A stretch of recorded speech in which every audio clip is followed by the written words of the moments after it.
Kenapa kabur? Kalau begitu, kenapa abang tidak mengatakannya pada Momi? Lihatlah, Momi begitu panik. Franz tanpa ragu memukul bahu Farel. Farel menoleh ke Franz lalu melirik situasi. Kenapa kakak ipar bisa kabur dari mansion ini, bang? Apa kurangnya mansion ini coba? Semua yang dia butuhkan ada, apa bang tidak bisa menebak kakak ipar sangatlah unik? Aku benar-benar gemas, bang. Itu sebabnya kau tertawa, tanya Farel dengan malas. Tentu saja dia menghilang saja, Momi panik dan papi juga kelihatan kebingungan menenangkan Momi. Jelaskan pada Momi, bang. Farel menghela napas panjang, baru kali ini kehadiran satu manusia bisa membuat keluarga mereka yang dulunya harmonis, kacau karena seorang gadis berumur 20 tahun itu.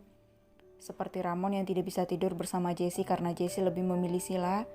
Farel yang ingin menghancurkan Sila tapi takut Mominya malah menganggapnya tidak ada atau diabaikan.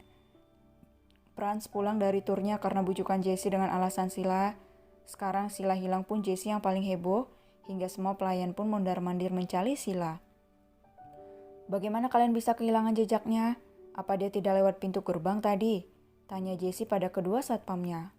Mom, sapa Farel. Farel, kamu cari Sila nak, Mommy tidak bisa tenang sebelum tahu dia baik-baik saja, pinta Jessie. Mom, dia itu tidak betah di sini, dia lebih menyayangi papanya yang sedang sakit itu.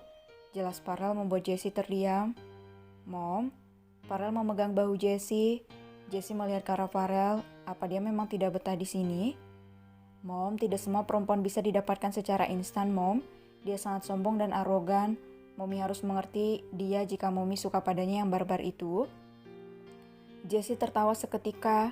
Iya, dia memang unik dan berbeda. Mommy harus lebih sabar lagi kan? Farel mengangguk dan Franz berjalan mendekati Farel lalu memegang kening Farel dengan tatapan takjub. Plak? Farel menepis tangan Franz dengan tatapan tajamnya.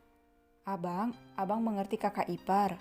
Wow, Mom, pekik Franz. Cak akuanya menghibur Momi.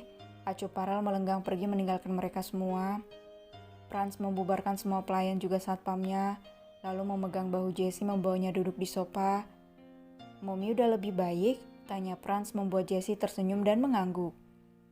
Apa yang Franz tebak benar kan, Mom? Bisik Franz. Jessie melihat ke atas di mana Farel sudah tak terlihat lagi olehnya. Abang tuh tertarik dengan kakak ipar, Mom, cuma harga dirinya masih tidak ingin tercoreng. Bisik Franz. Kamu selalu berpergian kemana-mana, lalu kenapa bisa begitu yakin abangmu tertarik pada Sila? Ejek Jessie yang tahu Franz tidak terlalu banyak menghabiskan waktu dengan Farel. Mom, Franz ini pria, Franz sangat kenal abang, tidak akan mau disentuh perempuan manapun. Tapi lihatlah kelakuan abang saat kakak ipar memegangnya. Biasa saja tidak ada ekspresi dingin dan marahnya sama sekali. Jelas Franz. Jessie menoyor kening putranya, itu pun Momi tahu nak. Kakeknya geli. Sayang sekali Franz juga mau dengan kakak ipar. Kami sebaya kan, Mom? Decak Franz menyesali diri. Apa kamu mau terlibat cinta segitiga dengan abangmu? Tanya Jessie. No, tidak, Mom. Jangan karena perempuan, hubungan abang adik kami yang memang terjalin selama 20 tahun, Franz, hidup hancur seketika. Franz tidak sebodoh itu. Elak Franz membuat Jessie tertawa. Lagian siapapun yang bersaing dengan abang tidak akan pernah menang. Decak Franz lalu tertawa seketika dan Jessie pun ikut tertawa. Keesokan harinya, Farel menghadiri acara penting perusahaan dan mengundang Sila sebagai Dewi Kecantikan tahun ini. Sila ditunjuk menjadi pembawa acara di tempat itu. Farel memperhatikan gerak-gerik Sila yang begitu pandai berbicara dengan tutur katanya yang sopan dan lembut. Lihatlah dia pandai berbicara, sopan seperti itu. Kenapa tidak bisa sopan padaku? Dasar gadis barbar. Batin Farel. Sila tampak terdiam saat ia harus menyebutkan satu nama pengusaha ternama yang harus maju ke atas panggung menyampaikan sepatah dua kata. Ada apa, Nona? Apa Anda tidak mau menyebut nama kekasih Anda? Bisik seorang pria yang juga seorang pembawa acara bersama Sila. Sejak kapan? Bisik Sila dengan kaget. Apa kamu tidak lihat sosmed? Bisik pria tampan itu.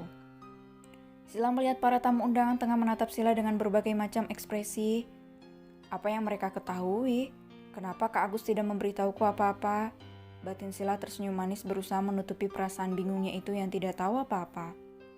Ayo sebut, pinta MC tampan yang menjadi rekan kerja Sila saat ini. Sila pun akhirnya menyebut nama Farel yang panjangnya melebihi nama normal pada umumnya. Namanya panjang sekali, batin Sila mengumpat. Farel berdiri dan Nando tampak membenarkan jas Farel lalu berjalan mengikuti Farel dari belakang. Setibanya di atas panggung, Farel mendekati Sila hingga gadis cantik itu melihat kiri kanan dengan panik karena terlalu banyak orang tidak mungkin Sila meninju Farel. Farel meremas mic-nya lalu mematikan mic Sila dan berkata, "Kau berhutang penjelasan padaku," kata Farel membuat mata Sila melebar kaget. "Aku tidak punya hutang apapun," bisik Sila. "Kita bahas nanti," ucap Farel lalu berjalan ke arah mimbar dan Nando menunduk sopan pada Sila yang tersenyum canggung. Saking kagetnya Sila karena permintaan Farel malam itu membuat Sila melupakan hadiahnya yang bisa meminta apapun pada Farel jika ia menuruti permintaan Farel. Ada apa ini? Kenapa kepalaku terasa panas? Apa yang dipikirkan mereka semua? Oh tolonglah jangan berpikir macam-macam. Aku tidak mungkin menyukai pria yang tidak punya etika sama sekali, batin Sila. Farel berpidato singkat sebab dirinya telah resmi diangkat menjadi CEO muda Fox Group dan hari ini hanya perayaannya saja. Ramon telah mempercayai Farel menjadi penerusnya. Sebelumnya Farel masih dalam masa percobaan tapi kini ia telah resmi menjadi pemimpin Fox Group.